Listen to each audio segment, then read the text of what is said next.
આ છે કચ્છના જિલ્લા મથક ભુજથી માત્ર 3 કિલોમીટર દૂર આવેલું માધાપર નામનું ગામ। 5 દાયકાથી સમૃદ્ધ અને પ્રગતિશીલ એવા આ ગામને જોતા તે ગામડું ઓછું અને શહેર વધારે લાગે છે। 1975માં જ્યારે લોકો પોસ્ટ ઓફિસમાં પૈસા જમા કરાવતા હતા ત્યારે આખા ગુજરાતની પોસ્ટ ઓફિસમાં સૌથી વધુ 500 કરોડથી વધુની થાપણો આ ગામમાં હતી।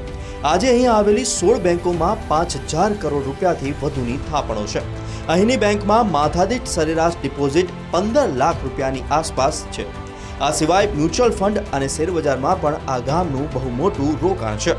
1940થી અહીંના યુવાનો અમેરિકા, ઇંગ્લેન્ડ, આફ્રિકા, દુબઈ અને કેનેડા જેવા દેશોમાં જઈને વસ્યા હતા અને કમાયેલા પૈસા પોસ્ટ ઓફિસમાં જમા કરાવ્યા હતા।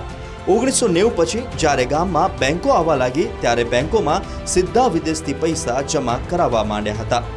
92000થી વધારેની વસ્તી ધરાવતા આ ગામમાં આજે ગૌશાળા, રમતગમત સંકુલ, મંદિર, તળાવ, ચેકડેમ, શાળા, શોપિંગ કોમ્પ્લેક્સ સહિતની તમામ અત્યાધુનિક સુવિધાઓ છે।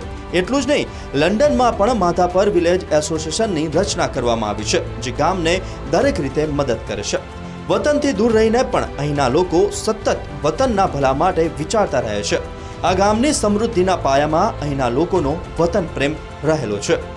1971માં પાકિસ્તાન સાથેના યુદ્ધમાં જ્યારે પાકિસ્તાને એરસ્ટ્રીપ પર હુમલો કરીને નુકસાન પહોંચાડ્યું હતું ત્યારે માધાપર ગામની 300 જેટલી મહિલાઓએ એરફોર્સને રનવે બનાવવામાં મદદ કરી હતી, જેના સન્માનમાં અહીં વીરાંગના સ્મારક બનાવવામાં આવ્યું છે। તાજેતરમાં જ તેના પર Bhuj the pride of India નામની ફિલ્મ પણ બની છે।